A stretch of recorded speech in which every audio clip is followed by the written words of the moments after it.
Hello, my dear friends. How are you doing? Hope you are having an amazing day and not having to deal with drama. Ready for new stories I have for you today? Let's go to the first one. And don't forget to listen to the end of the story, guys, to hear my insights. Enjoy the stories. And don't forget to like and subscribe. And of course, don't forget to leave a comment. I'm 31, and my older brother Alex is 35. Growing up, Alex and I were inseparable. We were more than siblings. We were best friends. Whether it was pulling pranks as kids or navigating the challenges of adulthood, we always had each other's backs. Our parents often said they were proud of the bond we shared, and I genuinely thought nothing could come between us. That started to change when Alex met Sarah. They met at a friend's party about 7 years ago. Sarah was strikingly beautiful, witty, and had a magnetic personality. She could charm anyone in a room, and she had Alex wrapped around her finger from the moment they met. He called me the day after the party, gushing about how amazing she was and how he thought she might be the one.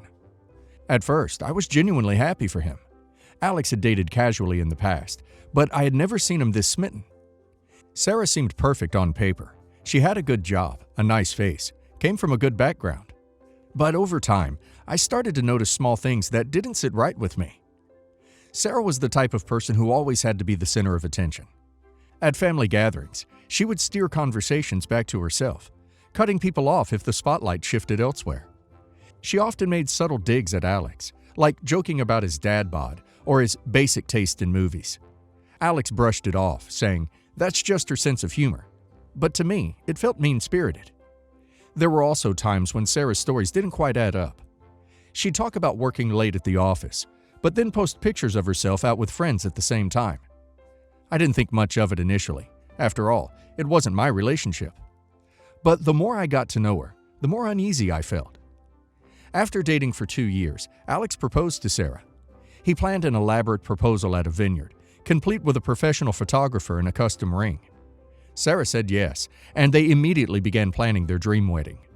Sarah took the lead in organizing everything. It was going to be a grand affair with a destination venue, a designer gown, and a guest list of over 200 people. Alex, who had always been practical with money, suddenly became someone who would spend anything to make Sarah happy. He even dipped into his savings to pay for upgrades she wanted. I voiced my concerns privately to Alex. I told him I felt Sarah was taking advantage of his generosity and that she seemed more interested in the wedding than the marriage. He brushed me off, saying I was overthinking it and that Sarah was just excited about their future. 2 months before the wedding, I went out with friends to a popular bar in town. That's when I saw Sarah with another man. They were sitting in a booth, their heads close together, laughing and whispering. At first, I thought it might be a friend or coworker, but as the night went on, it became clear this was more than friendly. They held hands, shared kisses, and left the bar together. I felt sick to my stomach. I didn't want to believe what I had just seen. My first instinct was to pretend it didn't happen. Maybe it was a misunderstanding. But as the days passed, I realized I couldn't stay silent. Alex deserved to know the truth. 2 weeks before the wedding, I sat Alex down and told him what I had seen. I was careful with my words, trying to explain without sounding accusatory. I even showed him a photo I had taken as proof. I expected him to be hurt and angry at Sarah, but his reaction blindsided me. Alex became furious. Not with Sarah, but with me. He accused me of lying and trying to sabotage his happiness. He said I was jealous because I wasn't in a relationship and didn't want him to be happy either. I was heartbroken. How could he think I would make something like this up? Sarah joined the conversation, and her performance was Oscar-worthy. She cried, saying I had always disliked her and was trying to ruin her life.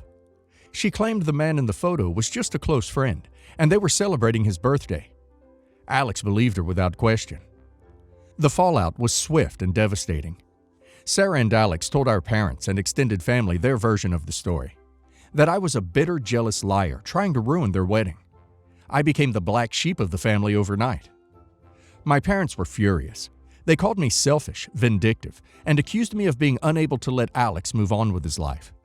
My aunts and uncles stopped talking to me, and family friends distanced themselves. I was uninvited from the wedding and completely cut off from the family. For 5 years, I didn't receive a single call, text, or invitation to any family events. It was as if I no longer existed. Fast forward to now. A few weeks ago, I got an unexpected call from Alex. Seeing his name on my phone after 5 years of silence was surreal. Out of curiosity, I answered. Alex told me that he and Sarah were divorcing because she had been cheating on him for most of their marriage. He had caught her in the act with a coworker. To make matters worse, she was demanding full custody of their 2 kids and a significant portion of his assets. Then came the kicker. Alex wanted my help. He asked if I would testify in family court about the affair I had witnessed before their wedding. He said it would help establish a pattern of infidelity and strengthen his case for custody. I couldn't help it. I laughed. When I finally calmed down, I said, "Are you serious? You want me to help you after Sarah destroyed my life and made the entire family cut me off? Absolutely not." Alex tried to apologize. He said he had been blind and stupid and that he regretted how he had treated me. He begged me to reconsider, saying he needed my help to protect his kids. I told him that while I felt bad for his children, I owed him nothing. I reminded him of the pain he and Sarah had caused me, and ended the call by saying, "You made your bed, now lie in it." Since that conversation, my phone has been blowing up. My parents are calling me, begging me to help my brother. They say I'm letting my anger cloud my judgment and punishing Alex's kids who are innocent in all of this. I feel conflicted. On one hand, I think I'm justified in refusing to help. Alex and Sarah made my life a living hell for 5 years. They destroyed my reputation, turned the family against me, and left me isolated. Why should I lift a finger for them now? On the other hand, I do feel for Alex's kids. They didn't ask to be born into this mess, and they could suffer if Sarah gains full custody. But then I never saw those kids. They're strangers to me. I just can't forget how Alex treated me. He believed Sarah's lies without hesitation, cut me off, and never once tried to make amends until he needed something. Even now, his apology feels more like a plea for help than genuine remorse. Reddit. Am I the a-hole for refusing to help my brother after he cut me off and ruined my relationship with my family? OP's brother and Sarah made their choices, and now they're facing the consequences. OP tried to protect him before the wedding, and he chose to believe a liar over his own sibling he's been so close to all his life. The fact that he cut OP off for 5 years without so much as an apology until he needed something says a lot about his priorities. OP is not obligated to save him from the mess he helped create, especially after how he treated him. If anything, he should be grateful OP is even talking to him at all. And now let's hear the community's opinion. Not the a-hole. It's incredibly rich of Alex to come crawling back now, asking for your help after ruining your life for 5 years. He destroyed your relationship with your family, let Sarah manipulate him, and never once reached out to make amends until it benefited him.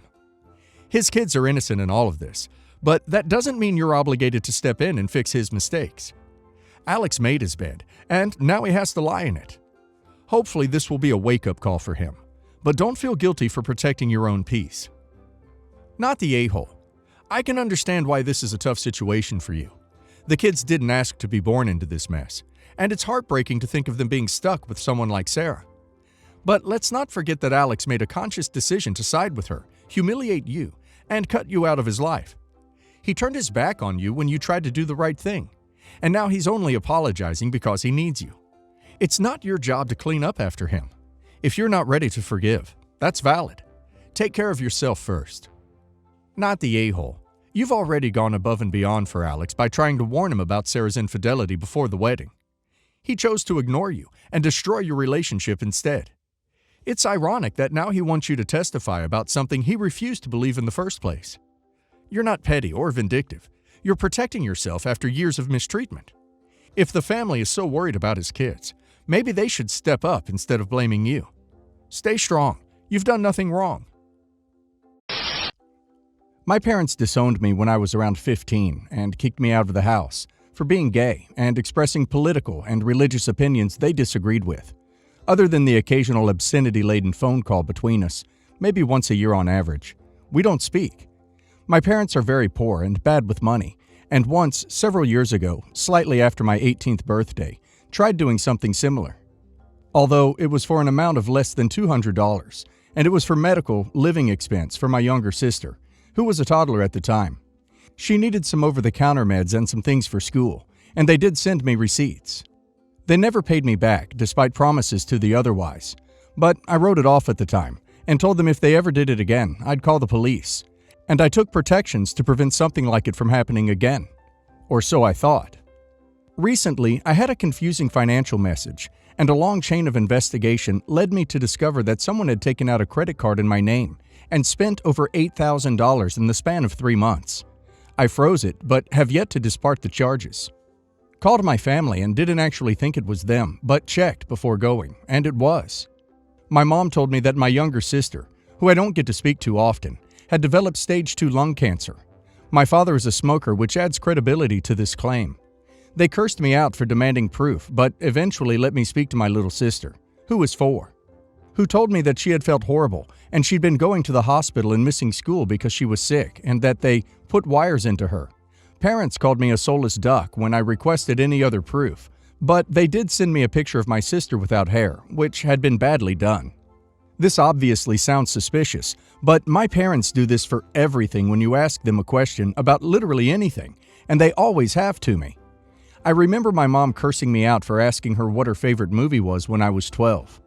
At the same time, I don't have any trouble believing that they'd lie about this and shave her for the money. I asked to speak to her again and asked if I could ask her if they weren't the ones who shaved her, and they refused. They probably would have done this no matter. Financially, I don't care about losing the money if she really has cancer. I hate my parents, but I don't want my sister to be sick, homeless, both, and I'm cool wrecking myself with some debt for that. Already living in a shoebox and eat rice and beans out of choice, despite making decentish money while living in a super low COL area, because I'm frugal and wanted to save up money, so it's not like I have anything for them to take aside from my savings. As long as I can keep myself alive while working, I'm fine if she is. Is there any way I could confirm that a child in Texas who has cancer has? Long shot, but maybe some type of medical records would be in public domain or something. Parents won't give me any serious answers and have no social media and no records to speak of. I know my sister's kindergarten. If I called them, could they help me? If this ends up being fake, which I hope for, but find slightly unlikely, what should I do to get my money back? You should dispute this with the credit card companies now. You should be, figuratively, shouting at them at the top of your lungs. I didn't apply for this card. I didn't make these charges. You should also report this to the police and tell them what your parents did. Having a sick child, real or fake, is not a good reason to steal money from other people or commit identity theft or open accounts or make changes to someone else's name. Also, if the credit card was in your name, can't you see who the $8,000 was charged to? Call CPS. This doesn't sound right. It's possible that she has cancer, but it's also possible that they are manipulating her to justify their identity theft. It also sounds like they might not be getting her adequate treatment. Regardless, they're using a child to unwittingly help their identity theft. In all of these circumstances, someone needs to look out for her and protect her. CPS can do that. Update. I managed to have a friend get in contact with a neighbor who knocked on their door and spoke to them a bit last evening. No, she doesn't have cancer. Reporting it to the police and credit card company as fraud. About 3 years ago, my ex-wife and I divorced. We were married for 5 years. There were some problems in the marriage that I thought we could work through, but my wife insisted on getting a divorce. We have a beautiful 4-year-old daughter. Even though I wanted to work on the marriage, the divorce still went amicably, and we share custody of our daughter. We have a pretty good co-parenting relationship, and there is no hate towards each other. We frequently are in contact about our daughter and can have normal conversations.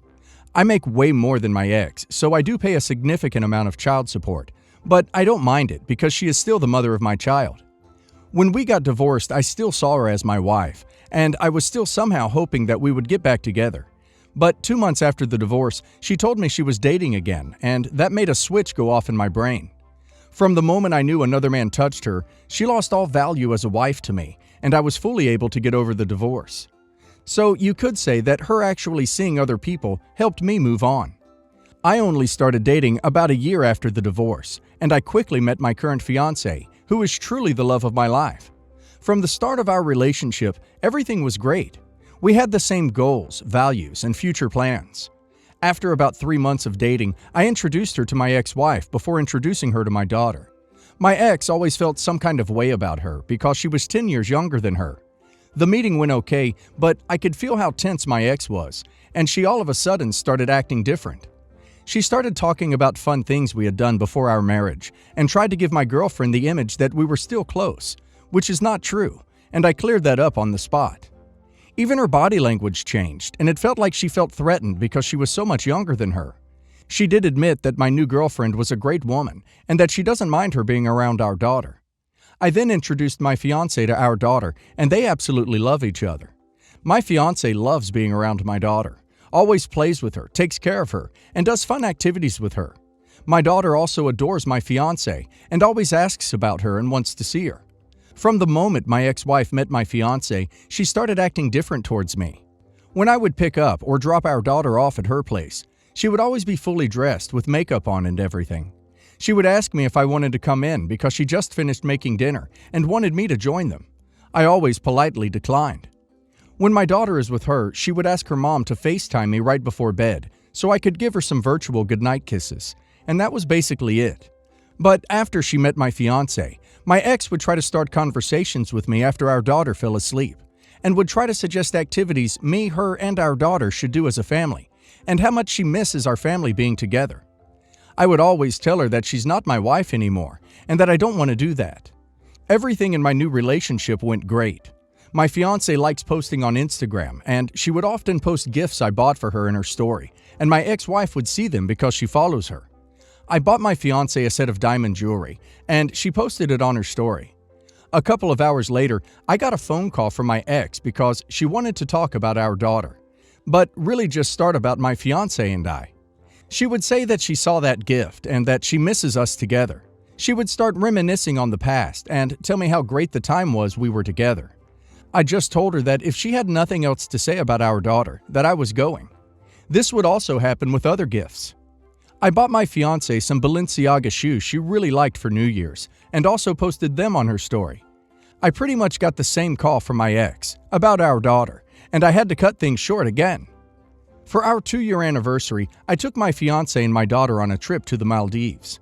I planned out a proposal together with my daughter, and it went amazing. My daughter and fiance were wearing the same dress, and both looked gorgeous. I also made sure the whole proposal was captured on video and photos. My fiance accepted, and the experience was magical. Later on in the night, we took a look at the pictures, and my fiance posted one on her Instagram. My ex called me, even though I told her she could only do so in emergencies. On the phone, she was bawling her eyes out, telling me that should be me, her, and my daughter in the pictures, not my fiance.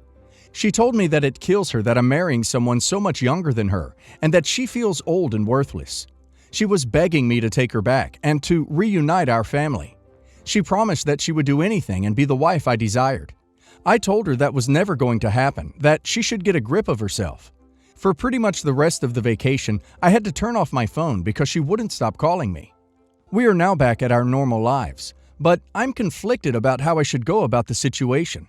How should I deal with my ex?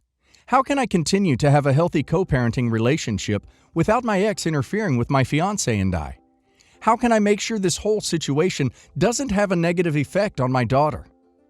First thing is have fiance block your ex from seeing her Instagram. Stop fueling the fire. Good luck. She doesn't want to be with you. She just hates that you're happy with her. I gave birth to our daughter 2 weeks ago.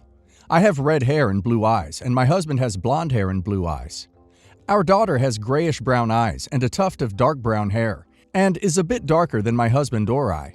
Both of my parents have very dark brown hair and brown eyes, as does the rest of my family. My mom's parents are from Sicily, and my dad immigrated from Greece, so on the darker side of white people. But I got the genetic mutation for red hair. This is only relevant because my husband apparently does not understand genetics. Now, to make this perfectly clear, I did not cheat on my husband. He is convinced it is not his baby because of how much darker her complexion is. To ease his mind, I said I wouldn't be offended if he wanted a paternity test. I've got nothing to hide. But then he started insisting that I should have to get a maternity test as well. Yeah, in his words, he doesn't even trust me enough to trust that I'm the mother. I'm very confused. I've tried to explain to him several times that he was there throughout all 38 weeks of my pregnancy. He watched me go from no bump to being very obviously pregnant. I asked him if he thought that I had gotten someone else's egg put into me, and he just shrugged. I'm at a loss. I've been trying to explain genetics and why I don't need a maternity test to prove that it's my child for 2 weeks now. I just legitimately do not know how to get through to him. Even his mom tried to explain it. He's usually very smart. He's a software engineer. He has a master's degree and is planning on going back to school for his PhD. I swear that he usually isn't this dumb. I just do not know what to do. Please help me. I'm at a loss. I seriously don't know what to do. Can I even get a maternity test done? Do they have those? You can get a DNA test, and they will tell you for certain if your child was switched at birth. It's a thing. I mean, the paternity test comes back not his. Then go ahead and get the maternity test. But otherwise, if the paternity test says it's his kid, ask him who else is he ducking that could be the mom. That ought to shut him up quickly. Update. Long story short, my husband isn't stupid. He was just having a mental breakdown. I guess the stress of being a new father just kind of got to him. He didn't think or want to acknowledge that the baby was ours. He had his first therapy session for this yesterday, and hopefully that will help. Having a baby is obviously a really big change. Our sleep schedules are both messed up. Postpartum depression in men is a bigger issue than many people realize. I'm doing my best to provide him with a good support system while taking care of a newborn. I think he'll be okay in due time. But for everyone wondering, to sum it up, he is not dumb and he is not cheating on me. He's just going through a hard time right now. My husband and I have been together for 8 years, married for 1.5. Before we got together, he had a small thing with another girl. I keep saying small thing because he swears that's all it was, and I believe him. He said they hung out twice, kissed once, and right after they kissed, he realized she wasn't his person, and they went back to being friends. We met, started dating, and fast forward about 3 years when this other girl starts dating his brother. They were friendly with each other, but nothing suspicious or weird at all. I admittedly felt weird being around them both in family settings, but ultimately, no one did anything wrong, and after time it started to lose its oddness. Fast forward about 5 years, and now we are married and they are engaged. They have one other brother who got married this past year, and this is where things get a little weird. We went to the wedding rehearsal and we had to squeeze past her to get to our seats, so my husband jokingly sat in her lap.